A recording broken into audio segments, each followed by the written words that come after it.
Welcome to ராஜின் Nalabagam. இன்றைக்கி ஆட்டுக்கால் வெள்ளைப்பாயா தான் பார்க்க போகிறோம். வாங்க எப்படி செய்கிறதுன்னு பார்க்கலாம். இது டிஃபனுக்கும் நல்லாயிருக்கும், லஞ்சுக்கும் நல்லாயிருக்கும். நீங்களும் ட்ரை பண்ணி பாருங்கள். இப்போது ஒரு ஆட்டுக்கால் எடுத்து வச்சுருக்கேன். நான் அதை நல்லா மஞ்சத்தூள் போட்டு க்ளீன் பண்ணி வச்சுருக்கேன். இப்போ அதை குக்கரில் சேர்த்துட்டு கால் மூழ்கிற அளவு தண்ணி சேர்த்துக்காங்க. இது வெள்ளைப்பாயான்றதுனால மஞ்சத்தூள் வேறு எதுவும் நம்ம சேர்க்க வேண்டாம். வேக வைக்கும்போது அப்படியே வேக வச்சுக்கலாம். இப்போது ஒரு 6லேருந்து 8 விசில் விடுங்க, கரெக்டாக இருக்கும். அது நல்லா வேகணும். கால் அந்த ஃப்ளஷ் நல்லா சாஃப்டாக வேகணும். அதனால தான் கூட விடுறோம். இன்னும் 2 விசில் விட்டாலும் ஒன்றும் குலையெல்லாம் செய்யாது, நல்லாயிருக்கும். அது ஒரு பக்கம் வெந்துட்டுருக்கட்டும்.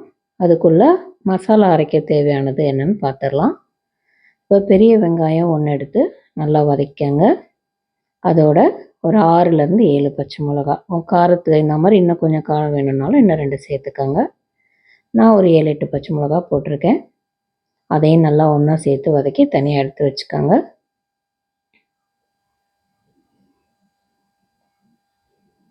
இது ஒரு பக்கம் ஆறிட்டுருக்கட்டும்.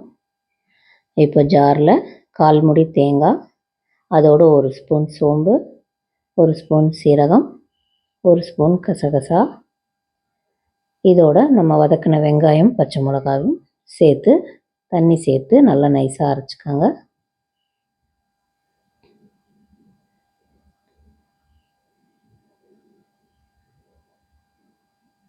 இப்போது ஆட்டுக்கால் வெந்துருச்சான்னு செக் பண்ணிக்கலாம். வெந்துருச்சு. அது ஒரு பக்கம் இருக்கட்டும். இப்போ கடாயில் 2 ஸ்பூன் எண்ணெய் சேர்த்துட்டு ஒரு பட்டை, 4 கிராம்பு, ஒரு பிரியாணி இலை சேர்த்து பொரிஞ்சதும் ஒரே ஒரு பெரிய வெங்காயத்தை பொடியாக கட் பண்ணி நறுக்கி தாளிச்சுக்கோங்க. வெங்காயம் வதங்கினதும் 1 ஸ்பூன் இஞ்சி பூண்டு சேர்த்துக்கோங்க. அதையும் நல்லா வதக்கி கொடுங்க. இஞ்சி பூண்டு நல்லா வாசம் வர்ற வரைக்கும் வதக்குங்க. அடுத்து 2 பெரிய தக்காளியை பொடியாக நறுக்கி சேர்த்துக்கோங்க. அதையும் நல்லா எண்ணெய் பிரிஞ்சு வர அளவுக்கு வதக்கி கொடுங்க. எண்ணெய் பிரிஞ்சு வந்ததும் ஆட்டுக்கால் வெந்ததையும் அந்த தண்ணியோடையே சேர்த்துக்கோங்க. தண்ணி வடிக்க வேண்டாம். இப்போ நல்லா ஒன்று சேர்த்து கலக்கி விடுங்க. இப்போ நம்ம அரைச்சி வச்ச மசாலாவையும் ஒன்றா சேர்த்துக்கலாம்.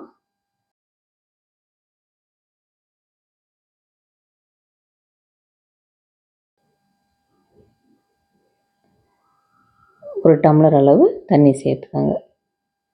இப்போ அதையும் நல்லா ஒன்றா கலந்து விட்டுட்டு 2 ஸ்பூன் உப்பு சேர்த்துருங்க.